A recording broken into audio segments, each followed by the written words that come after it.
Shalom à tous. Qu'est-ce qui fait en sorte à ce que dans ma vie je ne vois pas Dieu?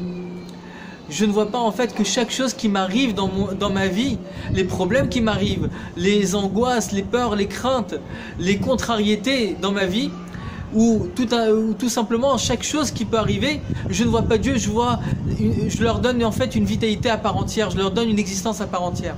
Mais je ne vois pas Dieu en fait au moment où ça arrive. Tout simplement en fait c'est que je suis dans la non-acceptation. Cette non-acceptation peut être émotionnelle ou intellectuelle, mais en fait c'est une non-acceptation. Et tout simplement en fait cette non-acceptation arrive en fait de mon âme animale. Mon âme animale en fait a des désirs, des pulsions, des envies, des plaisirs qui ont été générés depuis ma tendre enfance et qui le jour où Hachem a envie de me faire tchouva, c'est-à-dire de revenir vers la source même divine qui me vitalise à chaque instant, eh ben, il y a une opposition, il y a une non-acceptation.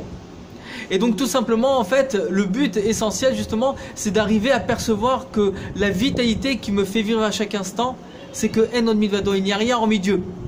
Et donc quand on comprend en fait qu'il n'y a rien hormis Dieu, on arrive à une plénitude dans notre vie. Mais comment on fait pour arriver à une plénitude?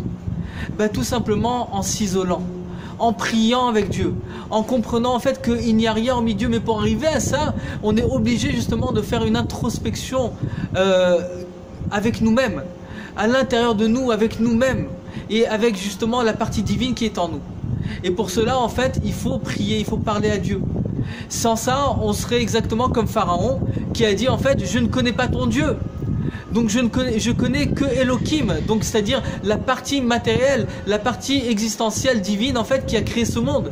Mais le Dieu Yudke Vavke, celui qui transcende les mondes que En Od Milvado, il n'y a rien hormis lui, celui-ci je ne le connais pas.